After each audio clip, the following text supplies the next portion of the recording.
2 Samuel, capítulo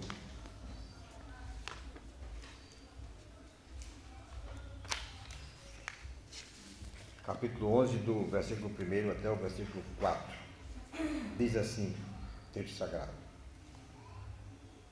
Decorrido um ano, no tempo em que os reis costumam sair para a guerra, enviou Davi a Joabe e seus servos com ele, e a todo Israel, que destruíram os filhos de Amon e sitiaram Rabá. Porém Davi ficou em Jerusalém. Uma tarde, levantou-se Davi do seu leito e andava passeando no terraço da casa real. Daí viu uma mulher que estava tomando banho. Era ela muito formosa. Davi mandou perguntar quem era. Disseram-lhe: é Batseba, filha de Eliã e mulher de Urias o heteu. Então enviou Davi mensageiros que a trouxessem. Ela veio e ele se deitou com ela. Tendo-se ela purificado da sua imundícia, voltou para a sua casa. A mulher concebeu e mandou dizer a Davi: estou grávida. Vamos orar, meus irmãos. Senhor nosso Deus, nosso querido Pai, muito obrigado, Senhor, por este momento em que nós podemos abrir a Tua Palavra e explicá-la para a igreja. Obrigado, Senhor. Peço apenas que Tu me ajudes a fazer essa exposição. Senhor, eu sei as minhas limitações e Tu sabes também, e que eu preciso de Ti. Eu preciso da ação do Teu Espírito na minha vida e também na vida dos irmãos que estão ouvindo a Tua Palavra, para que, Senhor, aquilo que nós vamos aprender nesta manhã não fique apenas na nossa mente, mas possa ir até o nosso coração, fazer diferença lá, mudar o nosso comportamento, as nossas atitudes, nos fazer mais santos, Senhor, diante de Ti. Ó Deus amado, faz isto por nós nesta manhã, é o que eu te peço, em nome de Jesus. Amém.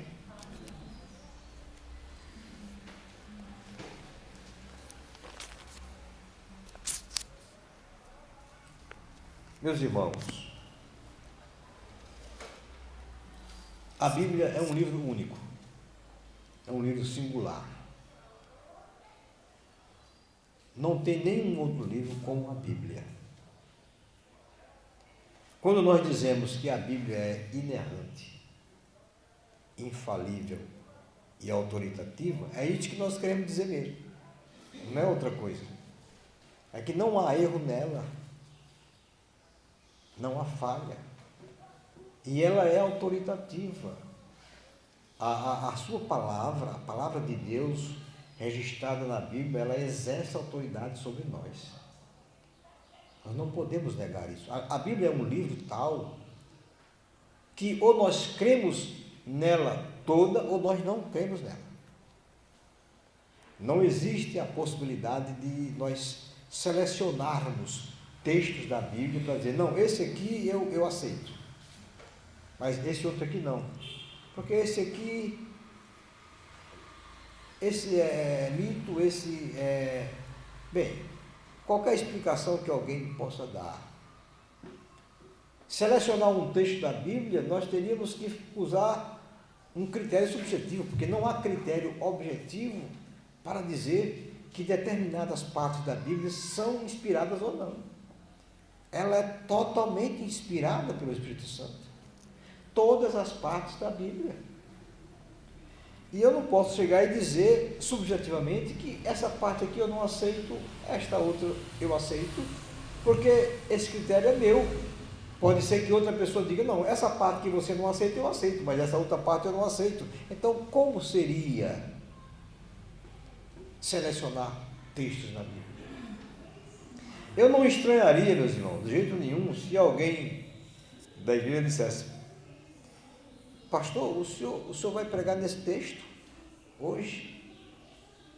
Há tantos textos na Bíblia lindos, né? Tantos salmos maravilhosos, tantos textos maravilhosos, só vai pregar na narrativa do pecado de Davi.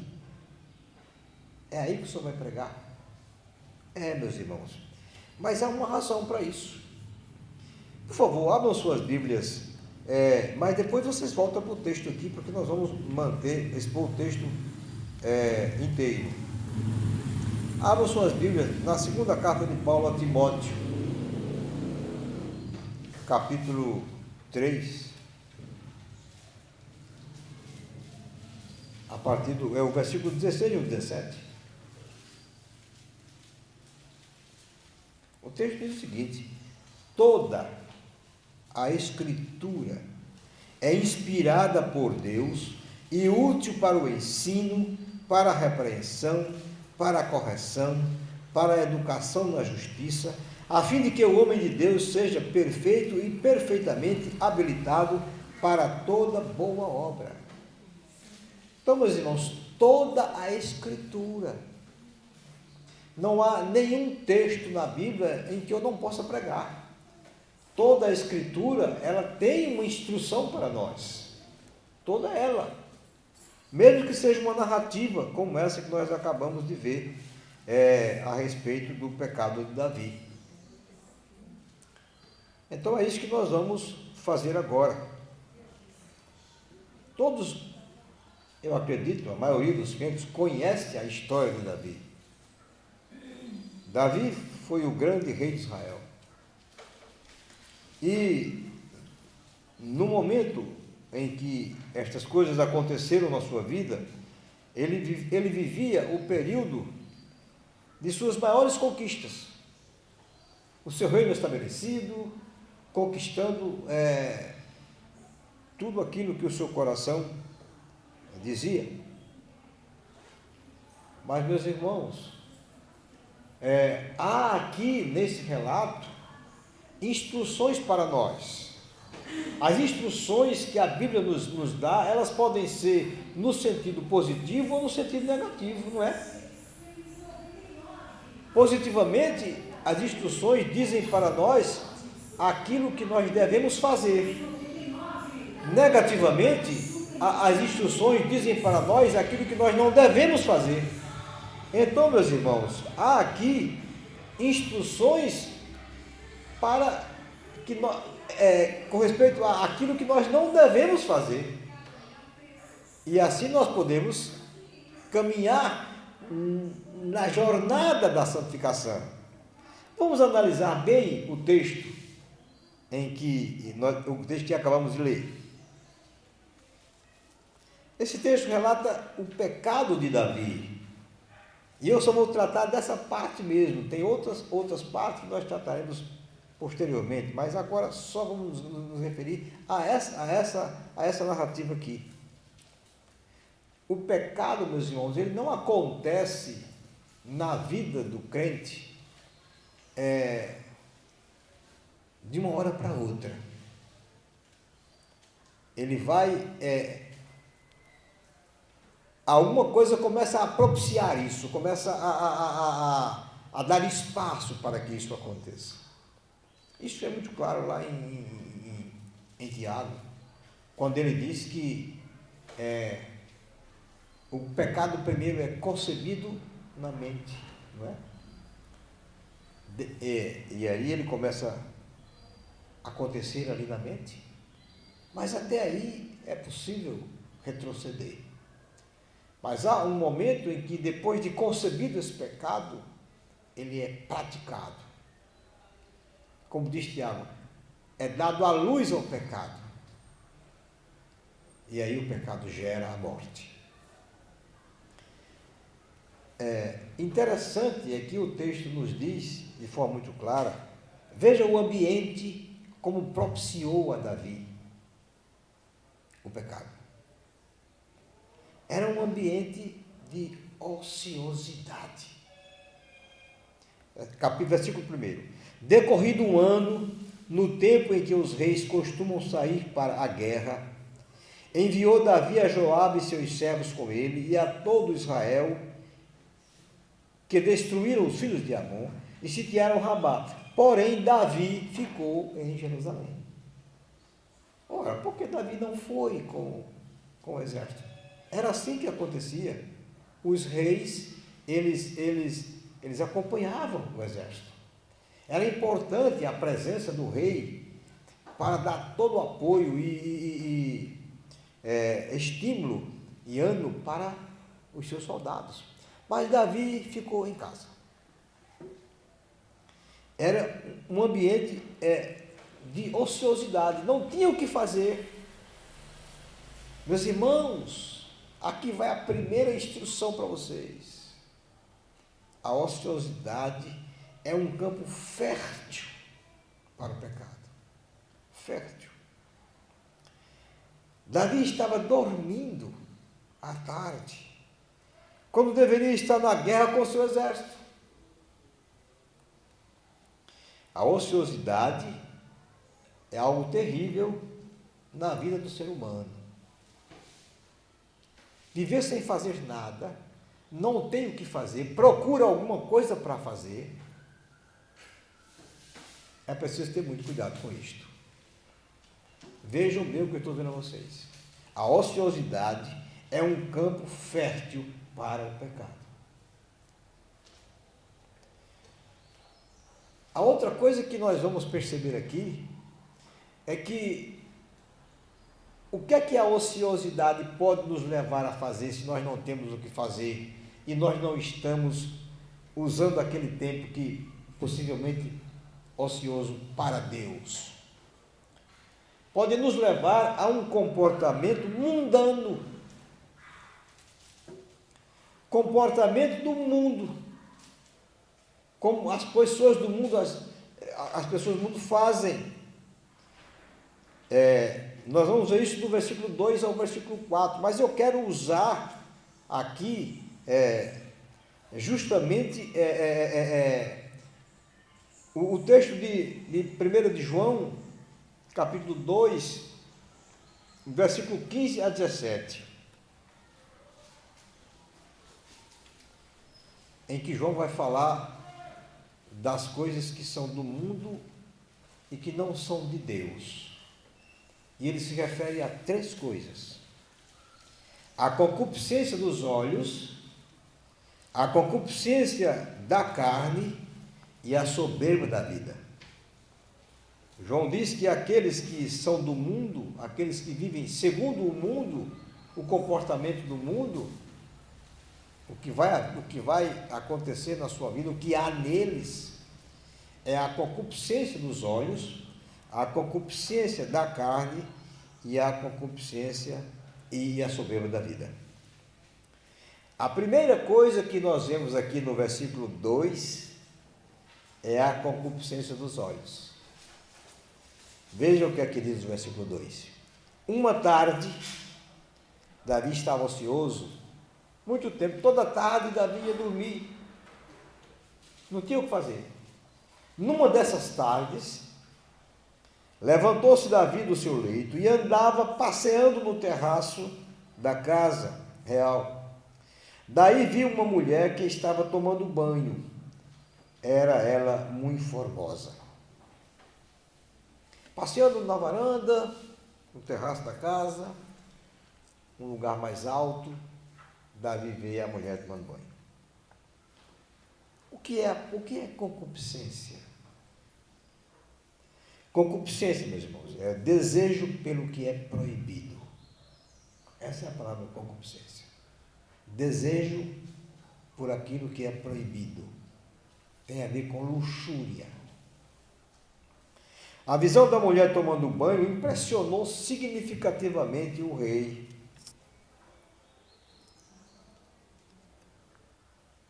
Concupiscência dos olhos. Meus irmãos,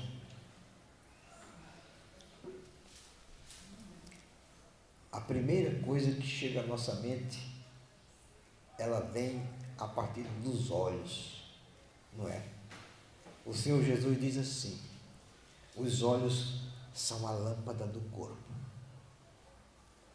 Se os teus olhos forem bons, todo o teu corpo será luminoso. Se os teus olhos forem maus, todo o teu corpo estará em trevas. E se o teu corpo está em trevas, Jesus disse, que grandes trevas serão. É aquilo que nós vemos que é a porta de entrada de muitas coisas. Davi deveria, naquele instante, ter fugido daquela varanda, meus irmãos. Já que a concupiscência dos olhos veio, e veio forte, o que ele deveria ter feito é exatamente o que o apóstolo Paulo manda fazer lá em 1 Coríntios, capítulo 6, versículo 18. Fugir da impureza.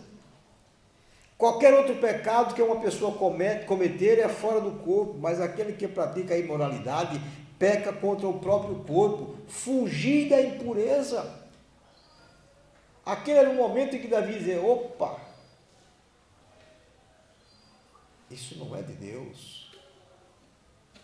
Isso pode me levar a cometer o adultério ou qualquer outra coisa, e fugir dali, ia para outro lugar. Não se pode testar, meus irmãos, o pecado. Você não pode dizer, não, eu vou ver até onde dá para ir. Não se pode fazer isso. Do pecado nós fugimos, nós corremos dele. Não há ninguém forte para testar o pecado, para dizer, não, pode deixar, eu já superei essa fase. Mas Davi permitiu que o pecado fosse concebido na sua mente, como Tiago disse, né, meus irmãos? Cada um é tentado pela sua própria cobiça, quando esta o atrai e seduz. Então a cobiça, depois de haver concebido, dá à luz o pecado, e o pecado, uma vez consumado, gera a morte. A concupiscência dos olhos é a primeira, é a porta de entrada, é aquilo que nós vemos. Meus irmãos, eu sei que eu posso até estar falando, talvez com mais intensidade para os homens, mas para as mulheres também. É a mesma coisa. A concupiscência vale para os homens e para as mulheres também. Não esqueçamos disso. Cuidado com aquilo que nós vemos, meus irmãos. Muito cuidado. Dá uma espiadinha, dá uma olhadinha, é o grande risco. É por aí que as coisas começam. A segunda coisa é a concupiscência da carne, versículo 3. Davi mandou perguntar quem era. Disseram-lhe, é Batseba, filha de Eliã e mulher de Urias o Heteu. Vejam que aí a coisa já houve um interesse, né? Ele já se interessou. Ele já mandou perguntar quem era. Agora já era a própria carne, o próprio desejo carnal, começando a entrar em evidência. O desejo carnal exacerbado começou a tomar posse de Davi, num nível tal que ele desconsiderou, meus irmãos, as informações que lhe foram passadas. Lhe foram passadas informações importantes aqui, mas ele desconsiderou. Ora, a primeira coisa que disseram para ele é que a mulher era casada. Então, possuir aquela mulher era adultério.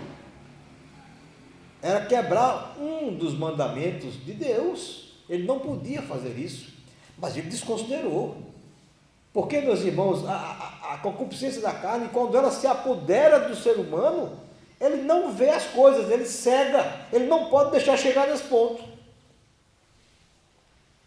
Outra coisa que ele desconsidera, meus irmãos, é duas informações importantes.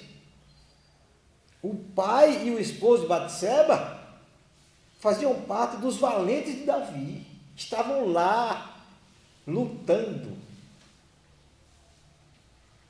enquanto ele estava cá, ocioso, dormindo. Ele podia até ter pensado, mas rapaz, eu não vou fazer isso não, pelo menos em consideração a esses homens, né? Pelo menos isso. Afinal de contas, tanto o pai dela quanto o marido estavam lá na guerra. Mas essas coisas parece que passam de largo, quando você já está nesse nível, possuído pela concupiscência da carne, pelo desejo carnal de forma exacerbada. E aí entra a terceira coisa, que é a soberba da vida. No versículo 4. Então enviou Davi mensageiros que a trouxessem.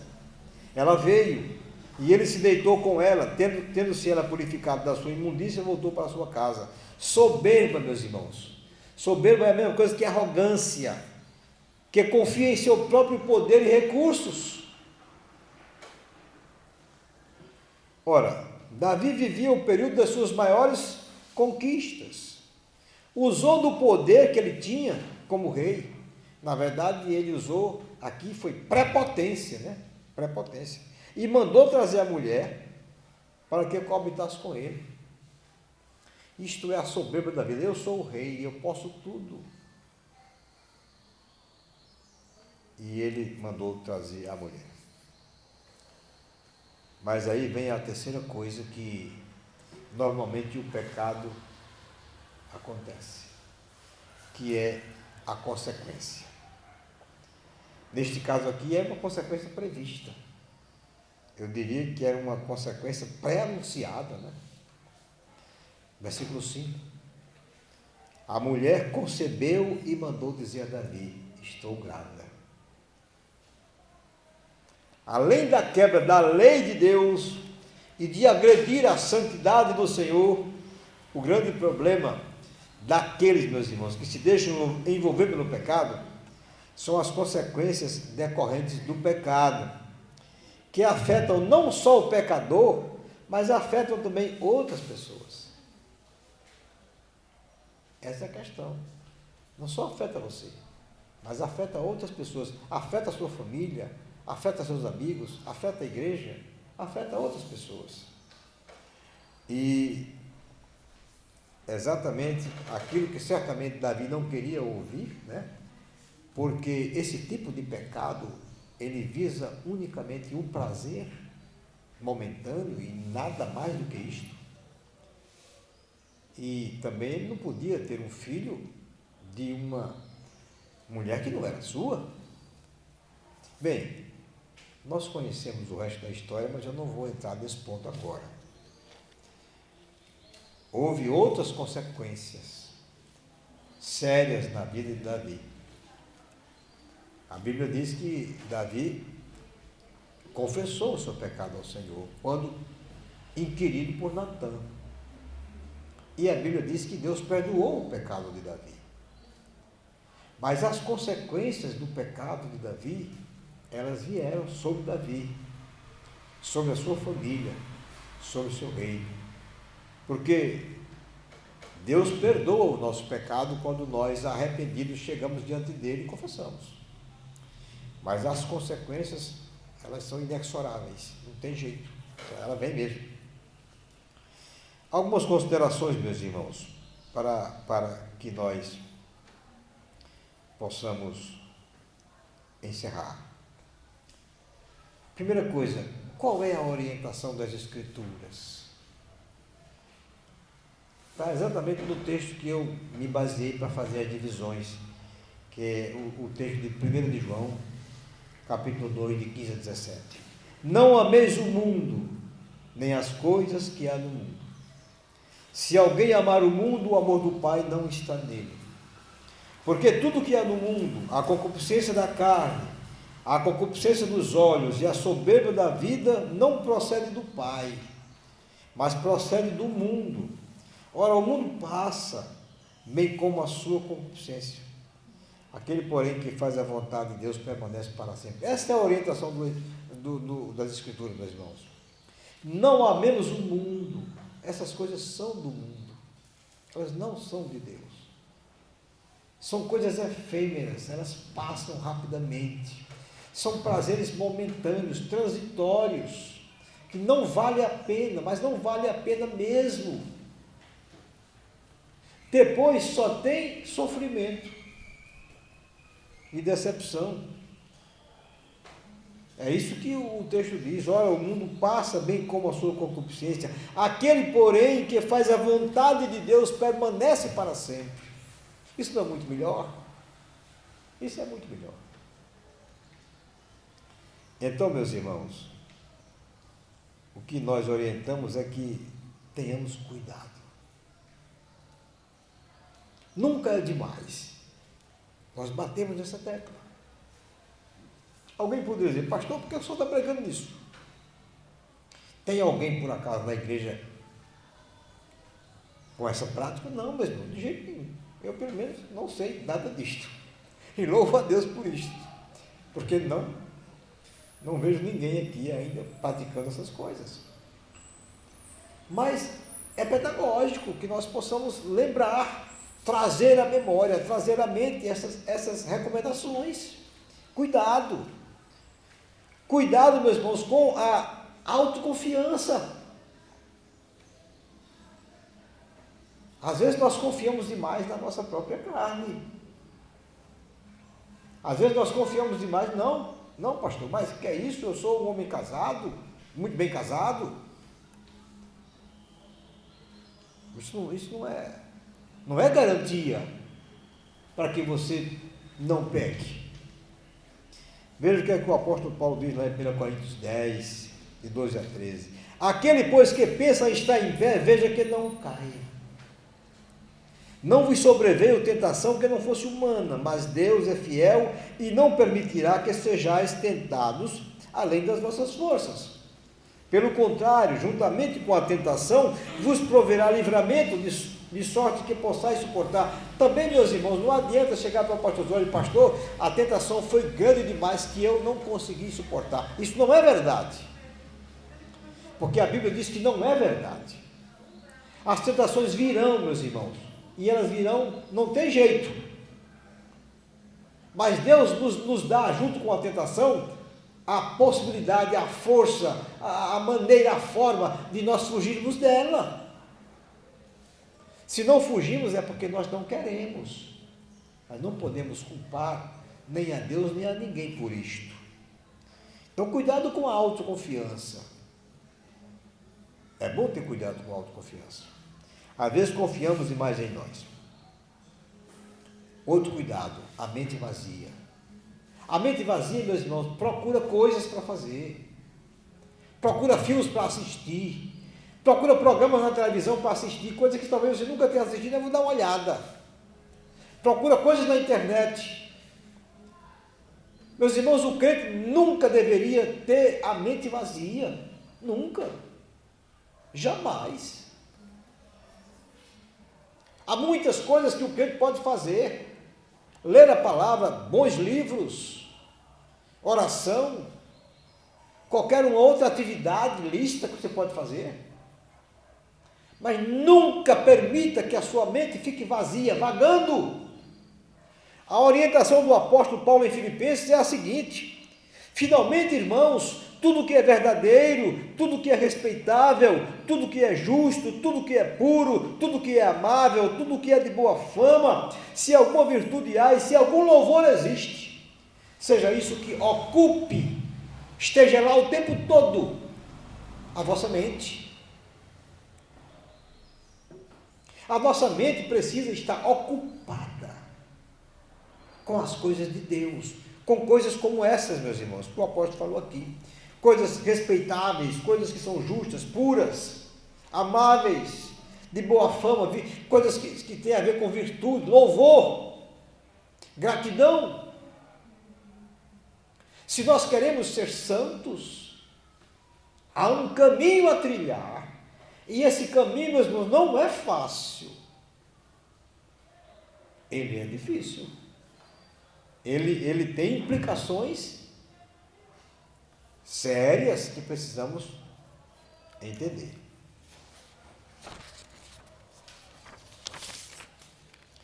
E finalmente, meus irmãos, a consideração final. Jesus é o nosso exemplo e modelo. Jesus. Apenas Jesus. Embora as Escrituras registrem que Deus disse a respeito de Davi: achei Davi, filho de Jessé, homem segundo o meu coração, que fará toda a minha vontade. Deus disse isso sobre Davi. Davi não é o modelo que devemos seguir, porquanto ele é um homem igual a nós, igualzinho a nós, sujeito aos mesmos erros e aos mesmos pecados. Davi não é nosso modelo. O texto, a narrativa que nós expomos, nos mostra o que nós não devemos fazer, que Davi fez. Mas ele não é o nosso modelo. O nosso modelo é Jesus. É exatamente o que o escritor aos Hebreus diz: olhando para Jesus, o autor e consumador da nossa fé. Jesus venceu a tentação, meus irmãos, com a palavra de Deus. Mateus capítulo 4 registra o momento em que Jesus foi tentado pelo diabo, tentações fortes, tentações oportunas, tentações sérias. E o Senhor Jesus respondeu a cada uma delas com a palavra do Senhor. Jesus é o nosso modelo, meus irmãos, porque nos ensina que a tentação ela deve ser respondida com a palavra. Cada vez que a tentação vem, nós devemos nos lembrar que há algum texto na Bíblia que nos instrui que nós não devemos ir por aquele caminho, porque aquele caminho é caminho de morte. Jesus é o nosso modelo e o nosso exemplo, porque ele foi tentado à nossa semelhança em todas as coisas, mas ele nunca pecou. Então ele é o nosso modelo e é o nosso exemplo. Se estamos em dificuldade, diante de uma situação que pode se nos apresentar, eventualmente, bem, eu não estava esperando isso, veio. Pensemos no Senhor. Façamos a seguinte pergunta: o que é que o Senhor Jesus faria aqui? E talvez, certamente, talvez não certamente, você vai ter a resposta. Há instruções para nós, nas Escrituras, instruções maravilhosas, que nos diz exatamente aquilo que nós devemos fazer. Meus irmãos, que Deus tenha misericórdia de nós. Eu estou pregando esse texto, como eu falei a vocês, não é nenhum tipo de sermão de carapuça, porque não há ninguém na igreja que eu saiba com essas práticas. Mas é porque eu tive vontade de pregar. Às vezes o Espírito Santo nos instrui a pregar determinadas coisas. Se porventura há alguém pensando nessas coisas, saia desse caminho. Esse caminho é ruim. É caminho de morte. Que Deus, pois, nos abençoe. Amém.